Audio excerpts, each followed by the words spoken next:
3, 2, 1, go!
Assalamualaikum warahmatullahi wabarakatuh. Nama saya Muhammad Sofi bin Ismail bersama 4 lagi ahli kumpulan. Tajuk yang dipilih untuk penugasan ini adalah penggunaan media sosial dalam sektor awam. Okey, tugasan ini juga bertujuan untuk meninjau peranan, kesan penggunaan dan manfaat serta kelebihan media sosial dalam sektor awam.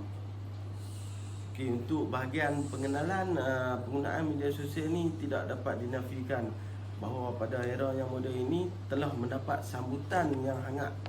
Contohnya, jaringan sosial yang sering digunakan adalah Facebook, MySpace, Twitter dan sebagainya.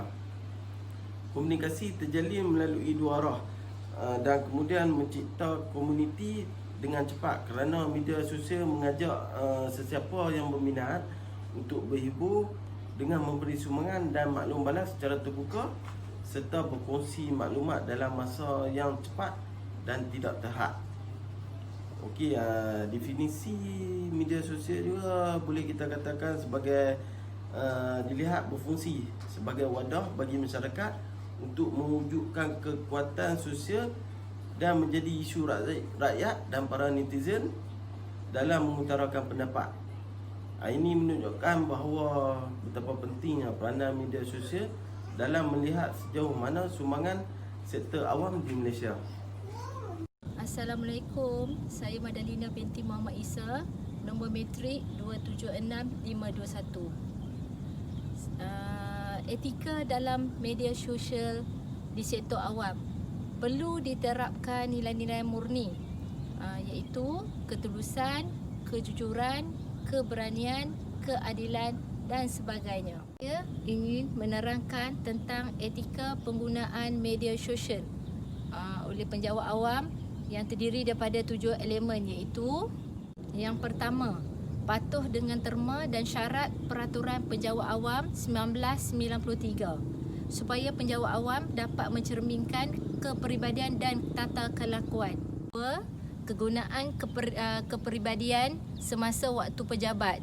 Penjawat awam dilarang menggunakan media sosial di pejabat.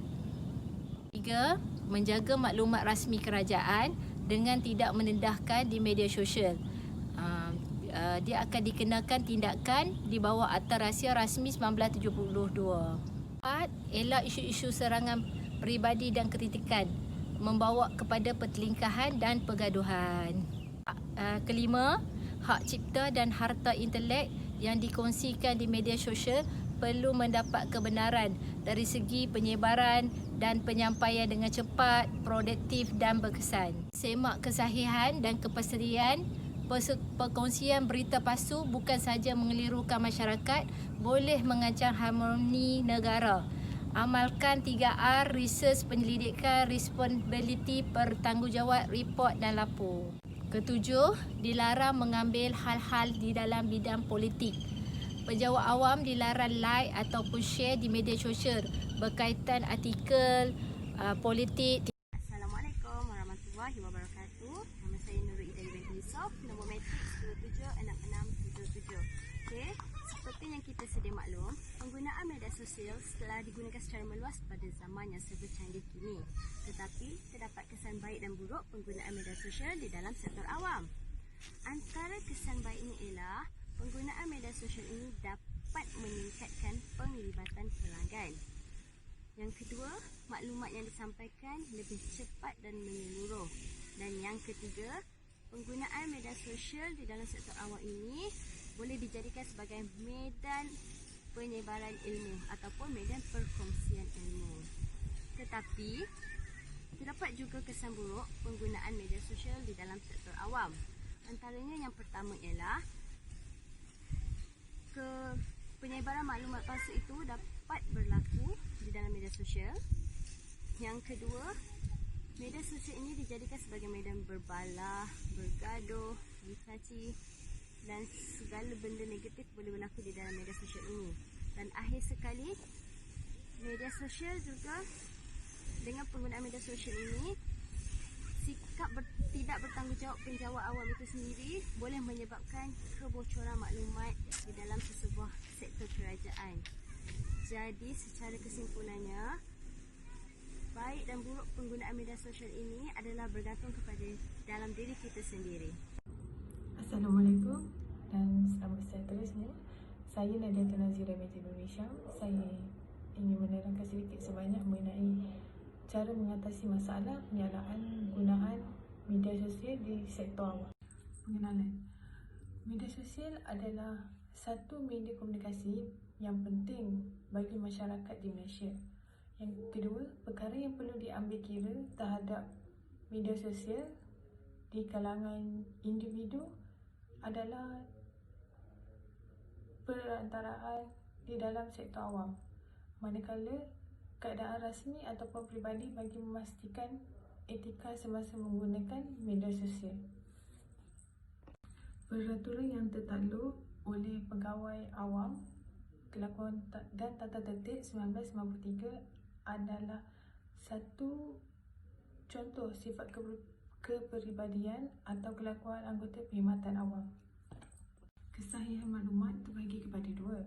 Satu adalah sebelum hebahan, dua selepas hebahan. Sebelum hebahan ini ialah meneliti maklumat sebelum dihantar. Selepas hebahan, sekiranya terdapat masalah hebahan yang kita sampaikan, kita perlu meminta maaf kepada pengguna media sosial.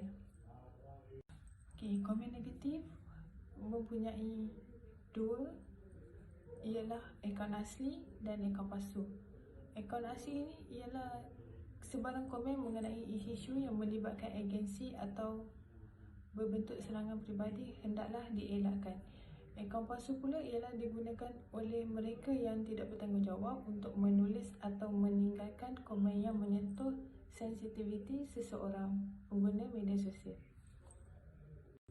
Harta intelek ialah memastikan perkongsian dan penggunaan maklumat yang berkaitan dengan hak cipta yang telah mendapat kebenaran daripada pihak yang berkenaan. Assalamualaikum, saya Muhammad Zakiri bin Muhammad, nombor matrik 276577, akan membuat kesimpulan secara keseluruhan. Sepanjang menggunakan media sosial sama ada untuk tujuan rasmi atau peribadi, pegawai awam perlu memastikan etika penggunaan media sosial dijaga. Semua anggota penjawat awam yang telah mengangkat sumpah rahsia mestilah menjaga Akta Rahsia Rasmi 1972 sama ada rahsia besar, rahsia sulit atau terhad. Pegawai awam juga dilarang sama sekali like, share di Facebook, Twitter, Instagram dan memberi pandangan berkaitan etika politik. Kerana jika tindakan tersebut berlarak sebelah pihak tertentu, aktiviti itu dikira penjawat awam telah memberi sokongan moral terhadap parti tersebut di media sosial. Jika ini terjadi, boleh memburukkan imej dalam sesebuah jabatan dalam sektor awam. Penggunaan media sosial juga perlu melaporkan serta memberi maklumat yang tepat dan sahih berpandukan sumber yang diyakini. Sekian, terima kasih.